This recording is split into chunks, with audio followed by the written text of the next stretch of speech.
হরে কৃষ্ণ। নিত্যবন্ধু গৌর দাস। আমি প্রায় অনেক দিন যাবৎ, প্রায় 8-9 বছর যাবৎ পুণ্ডরিক ধামে অবস্থানরত। এই যে ধামের মধ্যে এত সমস্যা চলছে, যে বিষয়গুলো আগে থেকে চলে আসছে, বাট এগুলি নিয়ে তদারকি করতাম না, বা এই বিষয়ে কিছু বললেও বা কাউরে বলার মতো সেরকম গিয়েছিল না। কিন্তু হঠাৎ আমি কিছুদিন যাবো আবার দেখতেছি কি অতিরিক্ত ছেলেদের উপর নির্যাতন হচ্ছে, বা মাঝে মাঝে এমনই দেখি ওখানে অনেক ধরনের গন্ডগোলও চলছে ধামের মধ্যে। কিন্তু এরপর পরে আবার কিছুদিন যাবৎ আবার দেখলাম যে কি আমি রাত্রে ঘুমাতাম, তখন কি করতো, রাত 2টো বাজে, 1টা বাজে, 3টা বাজে আমার ডাকতে আসতো। এখন আমি ঘুমের ভান ধরে শুয়ে থাকতাম, মঙ্গলারতির সময় শুয়ে থাকতাম ঘুমের ভান ধরে। তখন কি করতো, বিরক্ত হয়ে দরজার মধ্যে ধুম ধুম ধুম করে বাড়ি দিত, আওয়াজ দিত, প্রচুর পরিমাণে আওয়াজ দিত। উঠতাম না আমি, তাহলে আসে ডেকে আমাকে নিয়ে যেত, নিয়ে গিয়ে বলতো কি মেসেজ করার জন্য বলতো, মেসেজ করতাম। এরকম করতে করতে অনেকদিন মেসেজ করতাম। হঠাৎ আরেকদিন আমাকে ডেকেছে, বাট আমি যাইনি বিদায় তখন থেকে সে আমার উপর খুব রেগে আছে। হ্যাঁ, চিন্ময় আমার খুব রেগে আছে, আমি কেন যাচ্ছি না। তারপরে আমি সিদরপুর রুমে ছিলাম। সিদরপুর রুমে যখন ছিলাম, উনি এখন আমাকে কিভাবে সিদরপুর আমাকে ডেকে রুমে রেখেছে, সেই কারণে ওনার খুব ক্রোধ যে আমাকে কিভাবে ওখান থেকে বের করবে, আমি কেন ওই রুমে থাকি। তারপরে হঠাৎ একদিন এই গেতে চলে গেল। এখন কিভাবে বের করবে, কিছু না কিছু করতে হবে, না হলে তো বের করা যাবে না। তারপর হয়েছে কি, একদিন দামোদর প্রোগ্রাম, 19 সালে দামোদর প্রোগ্রাম হচ্ছে। এখন হঠাৎ উনি আমাকে এসে বলল, এই সিদরপুরের দামোদর প্রোগ্রামে চলে গিয়েছে। হঠাৎ উনি আমাকে এসে বলে কি, ভাগবতম নেই, একটা ভাগবতম নেই। তারপরে কি হয়েছে, ভাগবতম নিয়েছি। তারপরে বলেছে কি, ওনার গিয়েছিল কবচ ছিল, কবচ ছোঁয়াছে আমাকে, স্বর্ণের কবচ ছিল কৃষ্ণদেবের। তারপর বলছে ভাগবতম শুয়ে বল আর আমার কবচ শুয়ে বল। আমি কবচ শুয়েছি। তারপরে উনি বলা স্টার্ট করেছে আর কি, তোর যদি এখানে থাকতে চাস, হ্যাঁ, তোর আর কি সিদরের সঙ্গে এই ধরনের সমসাময়িকতা করতে হবে। এই বিষয়গুলো উনি আমাকে বলেছিল। এখনবার উনি আমাকে প্রতিদিন জিজ্ঞেস করতো, আমার মঙ্গল আরতিতে গামছা পরে উনি কোথায় চলে যেত। আমি তো মঙ্গল আরতি দিতাম শিব মন্দিরে সেবা করতাম, ওইখানেই চলে যেত মঙ্গল আরতিতে, গামছা পরে ওইখানে চলে যাচ্ছে আমাকে জিজ্ঞেস করার জন্য। হ্যাঁ, কি হয়েছে, কাজ কি হয়েছে, হ্যাঁ, এই ধরনের বিষয়গুলো উনি আমাকে সবসময় বলতো। তারপরে ওনাকে আমি বলতে না পারতে লাস্টে বলেছিলাম কি, আমি বলছিলাম আমি পারবো না এগুলো, এই ধরনের বিষয় নিয়ে আমার কিছু বলবেন না। তাও আমার বিরক্ত করতো। এরপর পরে দেখি নতুন একটা নতুন বিল্ডিং হয়েছে, ওই বিল্ডিং উনি চলে গিয়েছে। কারণ উনি চলে যাওয়ার পর পরে কি হয়েছে, আমার সিদরপুর তো পদ্মাভবনে রয়ে গেছে, পুরোনো যে জায়গাটা ছিল ওই জায়গাতে রয়ে গেছে। হঠাৎ ওনাকে নিয়ে গেছে কোথায়, ওই লং বিল্ডিং এ, বা আমার থেকে দূরত্ব রাখার জন্য। এরপর পরে প্রায় উনি যখন এখানে চলে গিয়েছে, আমি আর বিল্ডিং এ যাইনি কখনো। আর পরবর্তীতে একদিন আমি অসুস্থ হয়েছিলাম, অসুস্থ হওয়ার পরে তারপরে এখানে গিয়েছি। এরপর পরে তাও উনি আমাকে ডাকতো ম্যাচ করার জন্য, ম্যাচ করার জন্য ডাকতো, তখন আমি যেতাম না। এরপর পরে উনি আমার খুব ক্রোধ, বা আমার সাথে কথা বলতো না। হ্যাঁ, তারপরে এক ভক্তকে তারপরে আমাকে ঠ্যাস মারামারি করতো, অনেক ধরনের ঠ্যাস দিত। তারপরে এরপর পরে ওনার সাথে আমার খুব ভালো একটা ঘনিষ্ঠ ছিল না, বা ওনার সাথে কথা হতো না।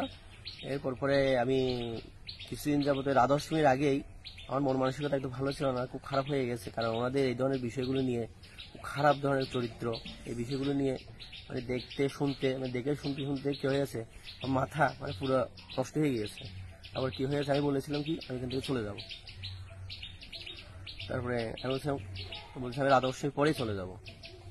এরকম বলে রাধাষ্টমী গেল, এরপর আমি ধামে ছিলাম।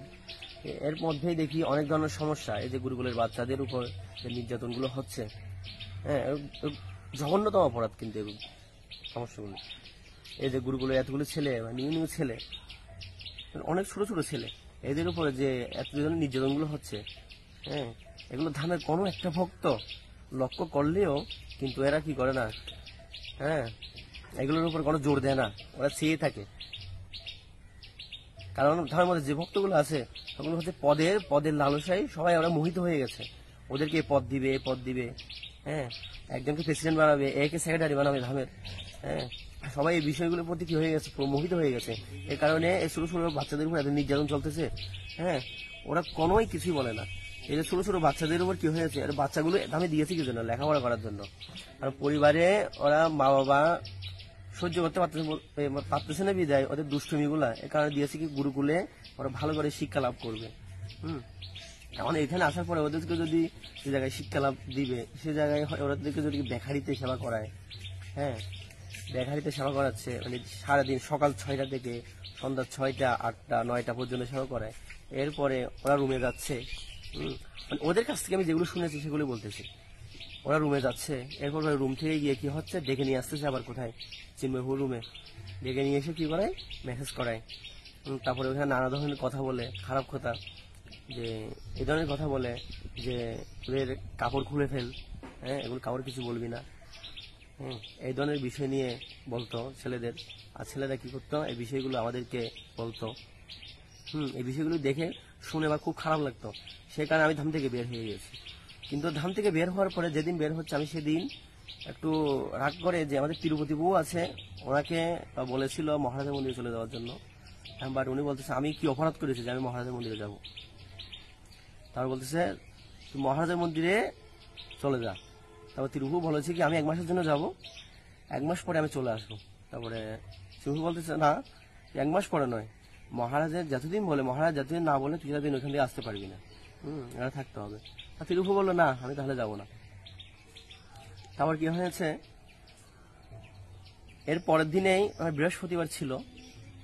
তারপরে কি হয়েছে, সকালবেলা তিরুপু ঘুম থেকে উঠেছিল 10টার দিকে মনে হয়, 9টা-10টার দিকে ঘুম থেকে উঠেছে।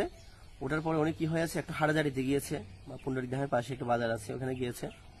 এখন হঠাৎ এখানে খোঁজাখুঁজি তৈরি হয়ে গেছে যে কোথায়, তিরুপতি কোথায়, তিরুপতি কোথায়। তারপরে প্রায় বিকালের দিকে সবাই যখন আমরা মানে ব্রতকারী সব ধামের মধ্যে সব ভক্তরা ব্রত রেখেছে, আর বিকালের দিকে প্রসাদ পাবে, এবং প্রসাদ পেয়ে সবার রুমে সবাই চলে গিয়েছে 4টার দিকে। এরপর পরে চিন্ময়পু কল দিয়েছে, তিরুপতি কোথায়, তিরুপতি কোথায়। এর জন্য 4,000 টাকা খরচ করে টিকিট করেছি। হ্যাঁ, এই আমার টাকাগুলো কি জন্য নষ্ট করেছে, তাইলে আরেকটা কথা, যেটা কথা, উনি যে প্রতি প্রোগ্রামে এত লাখ লাখ টাকা কালেকশন করে দিচ্ছে, এটার কোনো কথা নয়। উনি শুধু 4,000 টাকা খরচ করেছে, আর 4,000 টাকা উনি নিজের এগুলো নিজের টাকা, উনি কি নিজে কি এগুলো আয় করেছে, হ্যাঁ, নাকি ইনকাম করেছে টাকাগুলো? উনি যে এই ধরনের কথাগুলি বলতেছে।